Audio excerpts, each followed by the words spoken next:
नमस्ते दोस्तों, आज आपके लिए लेकर आई हूँ फिर से एक बहुत सुंदर कहानी। एक परिवार के बड़े बेटे का पास वाले गांव की एक लड़की से रिश्ता पक्का हुआ।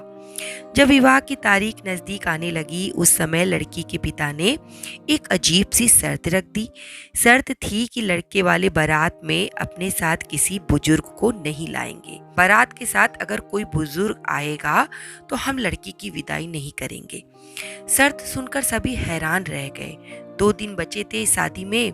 अगर बारात नहीं लेकर गए तो अपने ही गांव में बदनामी हो जाएगी, और अगर बुजुर्गों को बारात में साथ लेकर गए और कहीं फेरे लेने से इनकार कर दिया तो और अधिक बदनामी हो जाएगी। सभी लोग परेशान हो गए और एक ही बात कहने लगे कि बुजुर्गों के बिना कैसे विवाह होगा, उनका आशीर्वाद तो बहुत जरूरी होता है। पर अब कोई रास्ता नजर नहीं आ रहा था। आखिर में बड़े भारी मन से लड़के के पिता ने कहा कि बारात जाएगी, वो भी बिना बुजुर्गों के। बाकी तो घर और परिवार के सभी बुजुर्ग मान गए, पर लड़के के ताऊजी जिद पर अड़ गए। वे कहने लगे, ये भी कोई बात हुई? बड़ों के बिना कोई विवाह होता है? ये कैसे हो सकता है? मैं तो शादी में जाकर ही रहूंगा, देखता हूँ मुझे कौन रोकता है। घर वालों ने ताऊ जी को मनाने की बहुत कोशिश की, पर वे नहीं माने। आखिर में ये तय किया गया कि उन्हें कपड़ों की गठरियों के बीच में छुपा लिया जाए और उनसे कहा कि वो सामने नहीं आएंगे।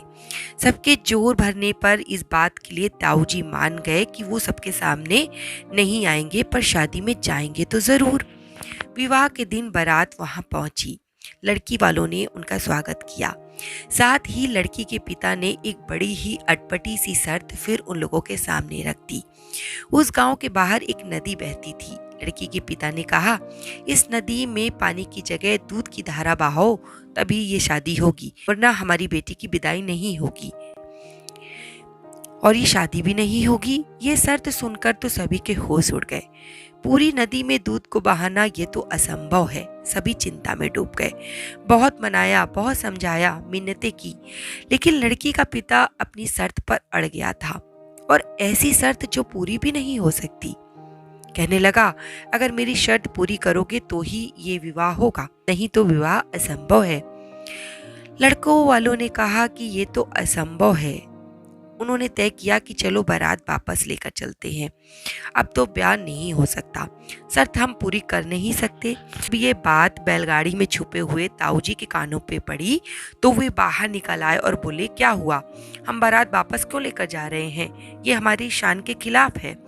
तब किसी ने ताऊजी से कहा, लड़की के पिता ने शर्त रखी है कि नदी में पानी की जगह दूध को बहाओ, तब लड़की का विवाह होगा और विदाई होगी। अब आप ही बताएं ताऊजी, ये कैसे संभव है, दूध की नदी बहाना?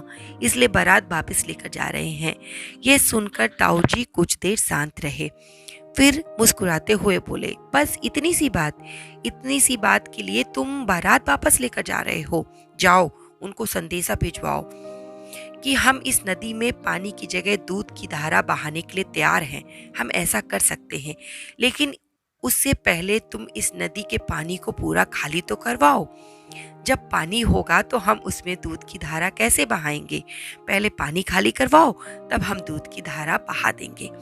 ये सुनकर वहां खड़े सभी लोग बहुत खुश हो गए। ये तो किसी के दिमाग में पहले ही आया क्यों नहीं? सभी खुशी से झूम उठे।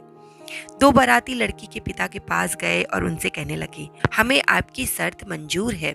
हम नदी में दूध बहाने के लिए तैयार हैं, पहले नदी के पानी को खाली तो करवाओ। जैसे ही लड़की के पिता ने ये बात सुनी, उन्होंने झट से कहा कि बारात में आप किसी बुजुर्ग को अवश्य लाए हैं।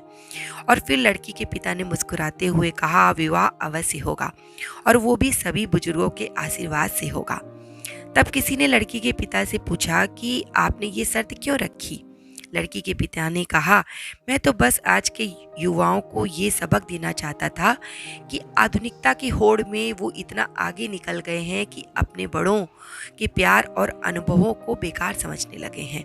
आज उन्होंने जान लिया होगा कि बारात में अगर ताऊ जी नहीं आए होते तो क्या हो सकता था। दोस्तों, कहानी तो यहीं खत्म हो गई, पर इससे एक बहुत ही सुंदर हमें उदाहरण मिलता है कि जीवन में हम जिस रफ्तार से आगे बढ़ रहे हैं, दौड़ रहे हैं, कहीं न कहीं तनाव और अकेलेपन में घिरे पड़े हैं, हमें अपने बुज़ुर्गों का साया अपने साथ रखना चाहिए, क्योंकि वो पेड़ की ठंडी छाँव हैं वो हमारे बुज़ुर्ग, जो हमें हर प्रकार के कष्टों से बचा कर रखते हैं। अपने बुज़ुर्गों का सम्मान हमेशा कीजिए और उनकी राय को अपने जीवन में महत्व दीजिए। दोस्तों, आपको ये कहानी कैसी लगी? छोटी-सी थी, परंतु दिल को छू लेने वाली थी। अगर आपको पसंद आई हो तो आगे शेयर कर दीजिएगा और ऐसी ही कहानियों का आनंद लेने के लिए मेरे चैनल को सब्सक्राइब कर लीजिएगा। धन्यवाद।